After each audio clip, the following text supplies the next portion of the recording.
بسم الله الرحمن الرحيم. ياسين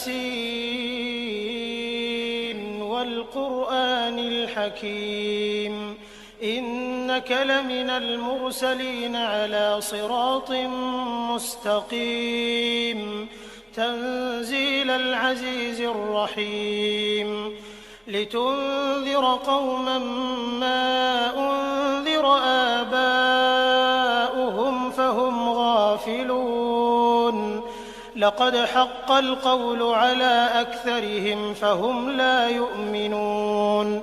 إنا جعلنا في أعناقهم أغلالا فهي إلى الأذقان فهم مقمحون وجعلنا من بين أيديهم سدا ومن خلفهم سدا فأغشيناهم فهم لا يبصرون وسواء عليهم أأنذرتهم أم لم تنذرهم لا يؤمنون إنما تنذر من اتبع الذكر وخشي الرحمن بالغيب فبشره بمغفرة وأجر كريم إنا نحن نحيي الموتى ونكتب ما قدموا وآثارهم وكل شيء أحصيناه في إمام مبين واضرب لهم مثلا أصحاب القرية إذ جاءها المرسلون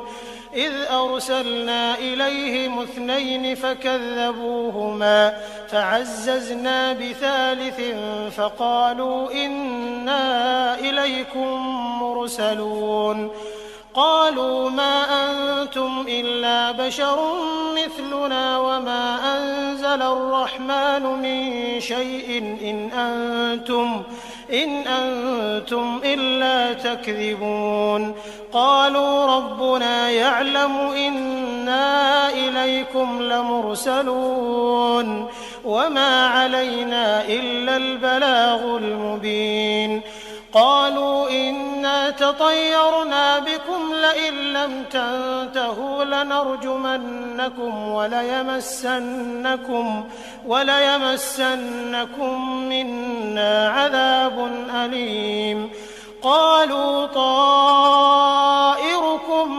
معكم أئن ذكرتم بل أنتم قوم مسرفون وجاء من أقصى المدينة رجل يسعى قال يا قوم اتبعوا المرسلين اتبعوا من لا يسألكم أجرا وهم مهتدون وما لي لا أعبد الذي فطرني وإليه ترجعون أأتخذ من دونه آلهة إن يردني الرحمن بضر لا تغن عني شفاعتهم شيئا ولا ينقذون إني إذا لفي ضلال مبين إني آمنت بربكم فاسمعون قيل ادخل الجنة قال يا ليت قومي يعلمون بما غفر لي ربي وجعلني من المكرمين وما أنزلنا على قومه من بعده من جند من السماء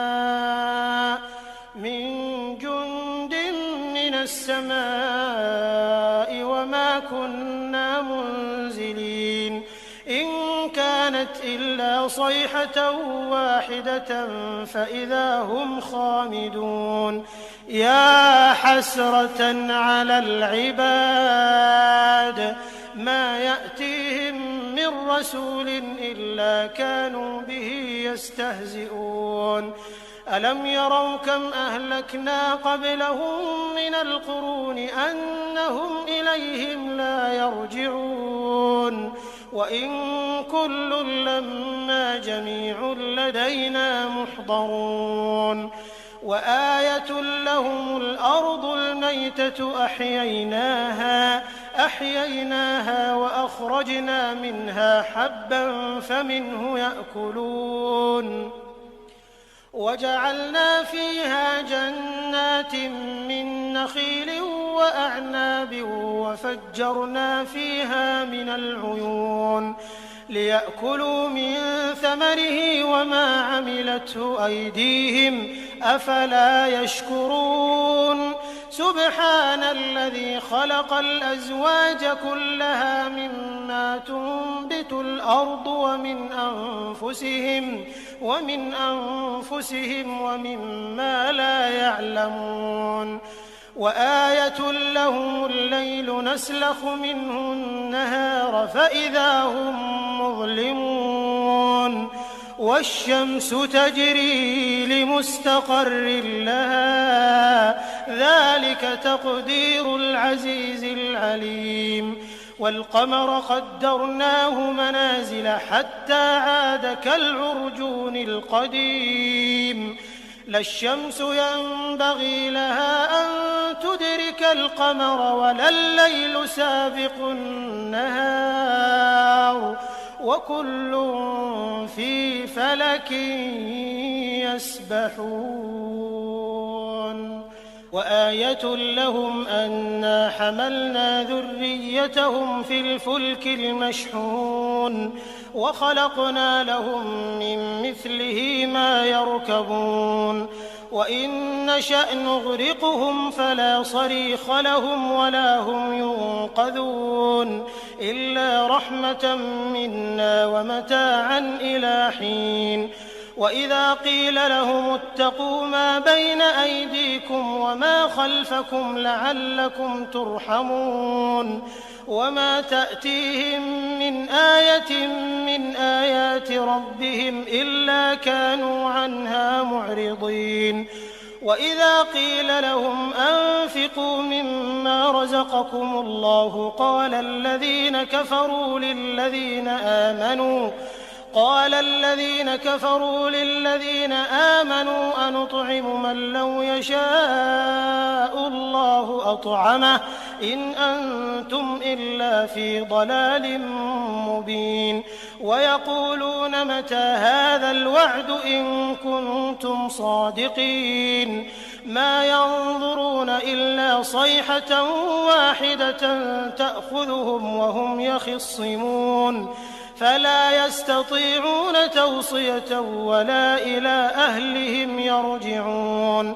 ونفخ في الصور فإذا هم من الأجداث إلى ربهم ينسلون قالوا يا ويلنا من بعثنا من مرقدنا هذا ما وعد الرحمن وصدق المرسلون إن كانت إلا صيحة واحدة فإذا هم جميع لدينا محضرون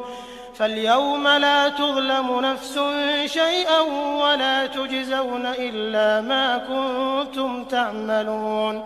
إن أصحاب الجنة اليوم في شغل فاكهون هم وأزواجهم في ظلال على الأرائك متكئون لهم فيها فاكهة ولهم ما يدعون سلام قولا من رب رحيم وامتازوا اليوم أيها المجرمون ألم أعهد إليكم يا بني آدم ألا تعبدوا الشيطان إنه لكم عدو مبين وأن اعبدوني هذا صراط مستقيم ولقد أضل منكم جبلا كثيرا أفلم تكونوا تعقلون هذه جهنم التي كنتم توعدون اصلوها اليوم بما كنتم تكفرون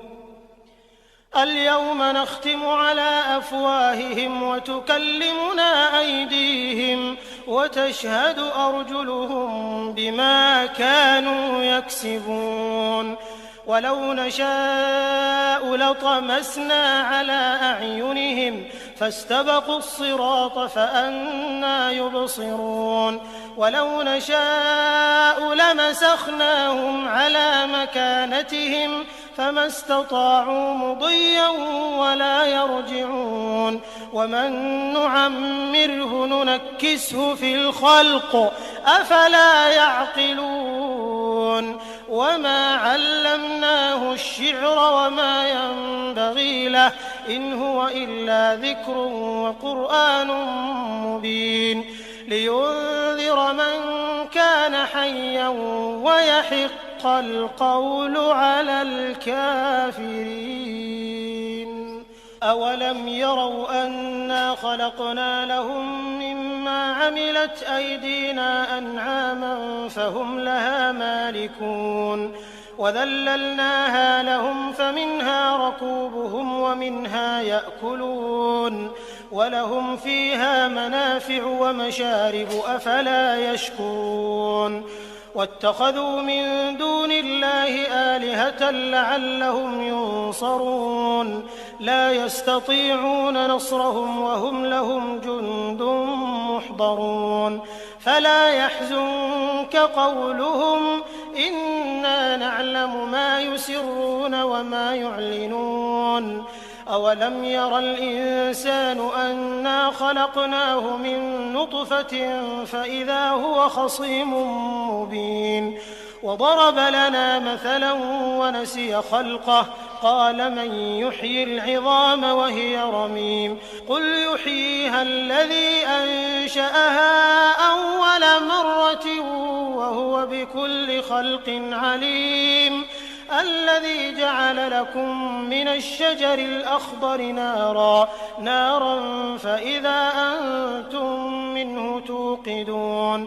أوليس الذي خلق السماوات والأرض بقادر على أن يخلق مثلهم بلى وهو الخلاق العليم إنما أمره إذا أراد شيئا أن يقول له كن فيكون فسبحان الذي بيده ملكوت كل شيء وإليه ترجعون بسم الله الرحمن الرحيم الرحمن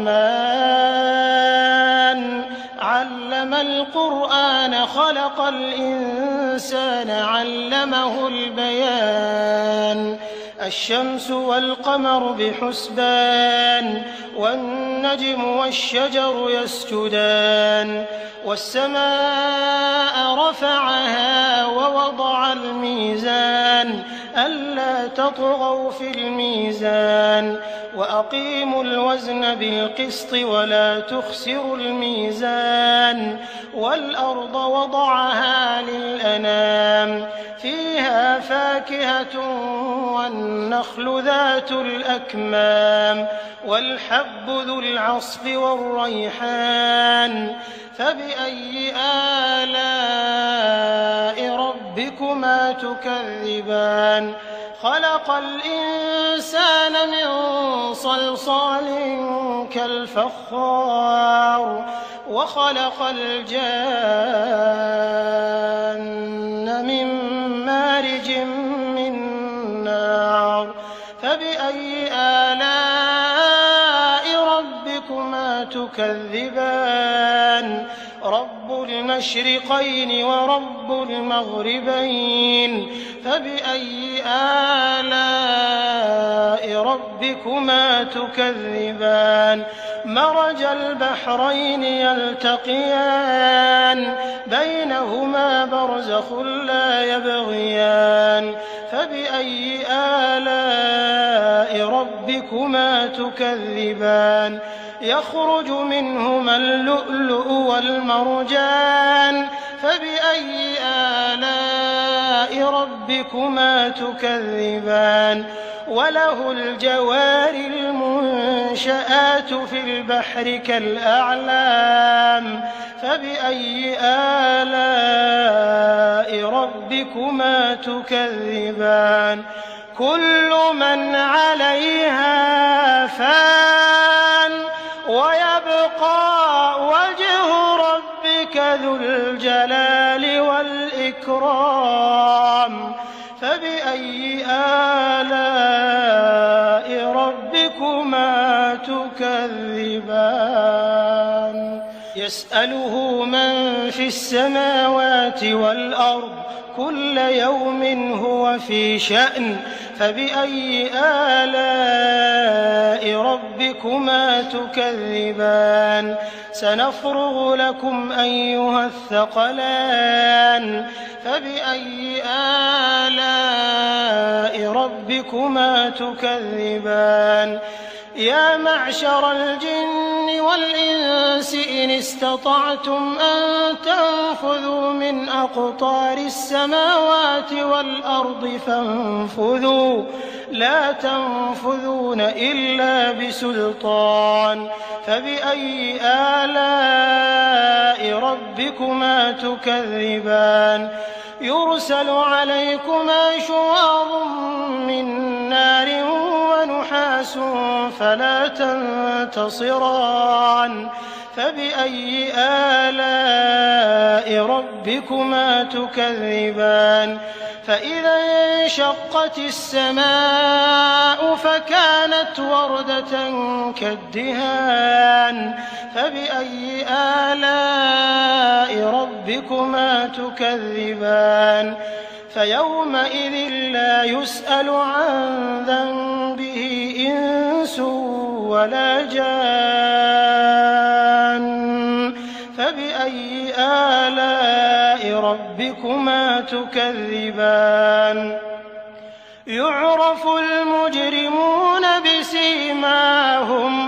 بسيماهم فيؤخذ بالنواصي والأقدام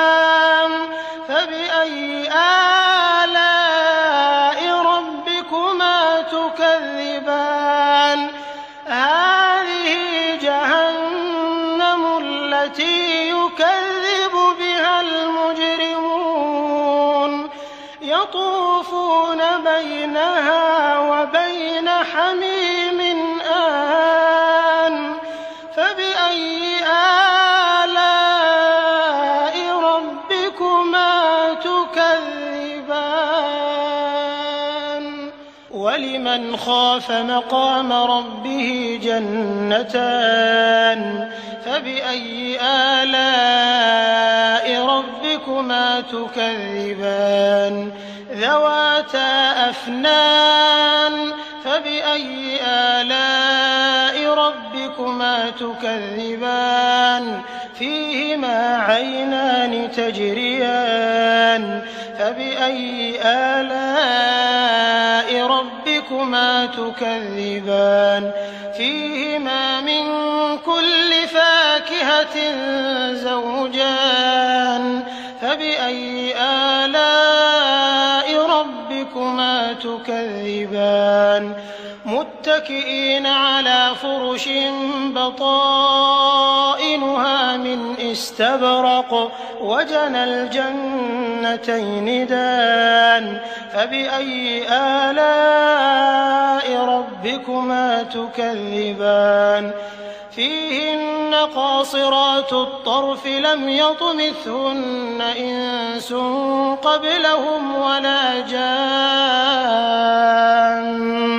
فبأي آلاء ربكما تكذبان كأنهن الياقوت والمرجان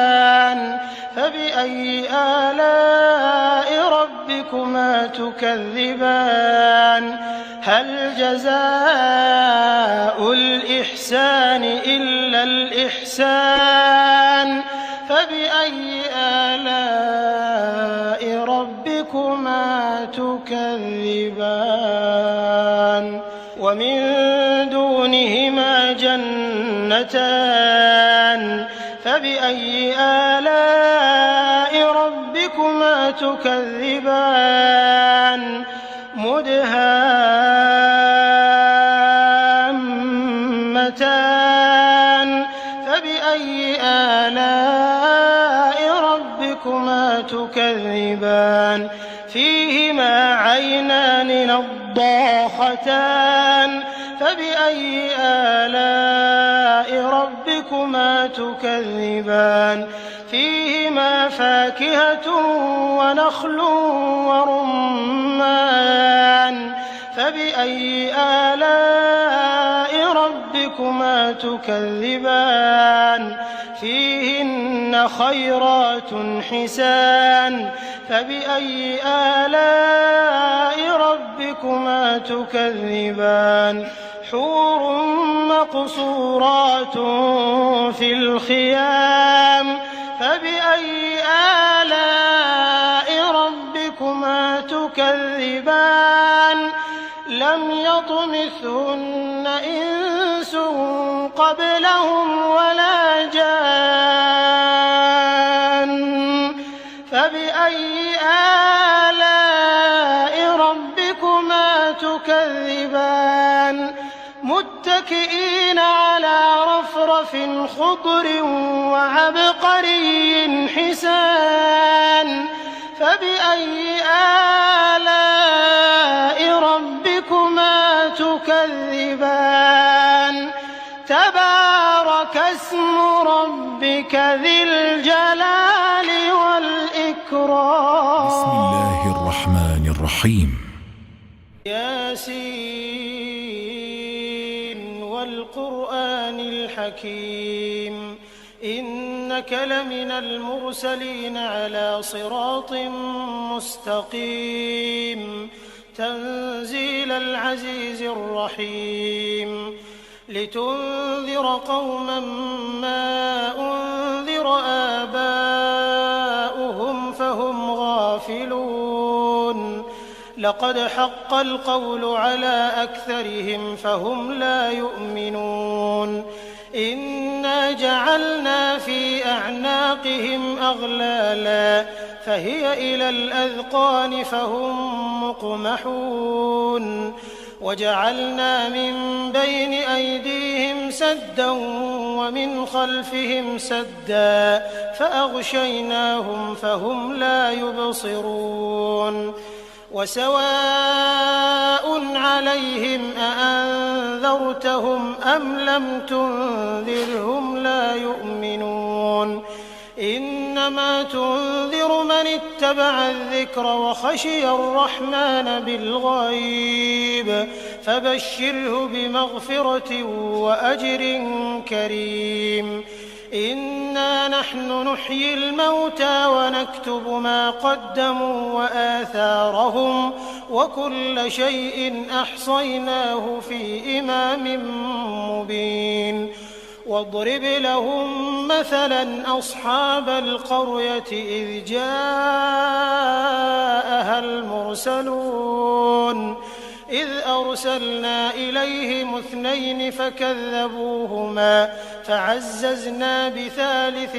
فقالوا إنا إليكم مرسلون قالوا ما أنتم إلا بشر مثلنا وما أنزل الرحمن من شيء إن أنتم إلا تكذبون قالوا ربنا يعلم إنا إليكم لمرسلون وما علينا إلا البلاغ المبين قالوا إنا تطيرنا بكم لئن لم تنتهوا لنرجمنكم وليمسنكم منا عذاب أليم قالوا طائركم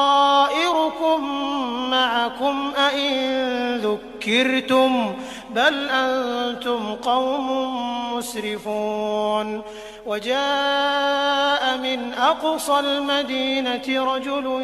يسعى قال يا قوم اتبعوا المرسلين اتبعوا من لا يسألكم أجرا وهم مهتدون وما لي لا أعبد الذي فطرني وإليه ترجعون أأتخذ من دونه آلهة إن يردني الرحمن بضر لا تغن عني شفاعتهم شيئا ولا ينقذون إني إذا لفي ضلال مبين ربكم فاسمعون قيل ادخل الجنة قال يا ليت قومي يعلمون بما غفر لي ربي وجعلني من المكرمين وما أنزلنا على قومه من بعده من جند من السماء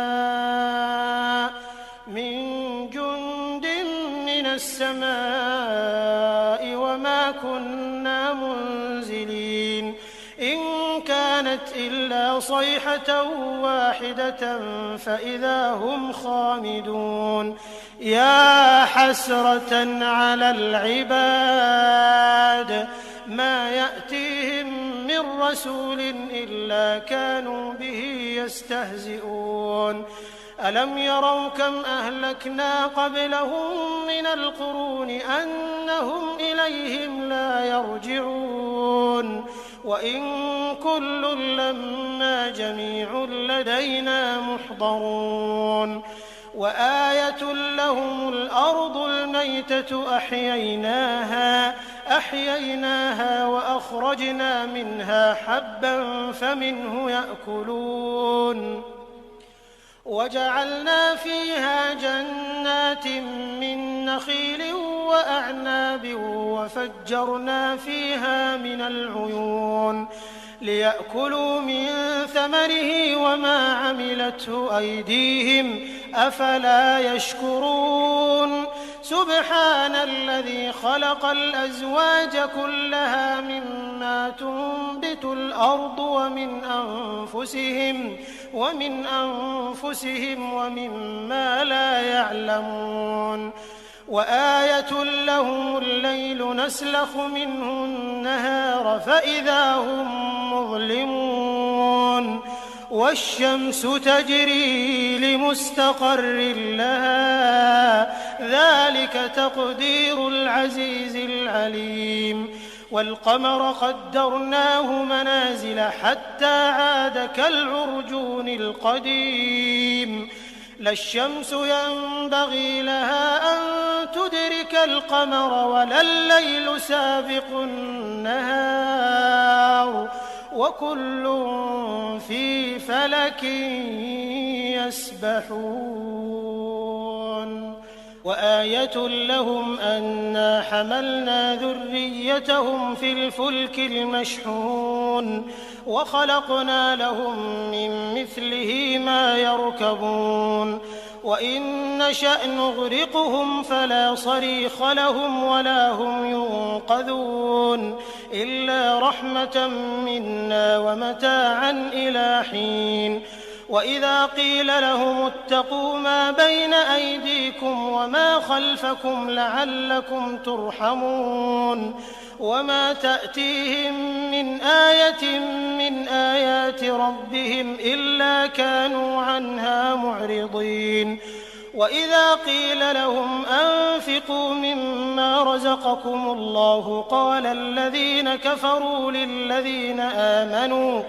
قال الذين كفروا للذين آمنوا أنطعم من لو يشاء الله أطعمه إن أنتم إلا في ضلال مبين ويقولون متى هذا الوعد إن كنتم صادقين ما ينظرون إلا صيحة واحدة تأخذهم وهم يخصمون فلا يستطيعون توصية ولا إلى أهلهم يرجعون ونفخ في الصور فإذا هم من الأجداث إلى ربهم ينسلون قالوا يا ويلنا من بعثنا من مرقدنا هذا ما وعد الرحمن وصدق المرسلون إن كانت إلا صيحة واحدة فإذا هم جميع لدينا محضرون فاليوم لا تظلم نفس شيئا ولا تجزون إلا ما كنتم تعملون إن أصحاب الجنة اليوم في شغل فاكهون هم وأزواجهم في ظلال على الأرائك متكئون لهم فيها فاكهة ولهم ما يدعون سلام قولا من رب رحيم وامتازوا اليوم أيها المجرمون ألم أعهد إليكم يا بني آدم ألا تعبدوا الشيطان إنه لكم عدو مبين وأن اعبدوني هذا صراط مستقيم ولقد أضل منكم جبلا كثيرا أفلم تكونوا تعقلون هذه جهنم التي كنتم توعدون اصلوها اليوم بما كنتم تكفرون اليوم نختم على أفواههم وتكلمنا أيديهم وتشهد أرجلهم بما كانوا يكسبون ولو نشاء لطمسنا على أعينهم فاستبقوا الصراط فأنى يبصرون ولو نشاء لمسخناهم على مكانتهم فما استطاعوا مضيا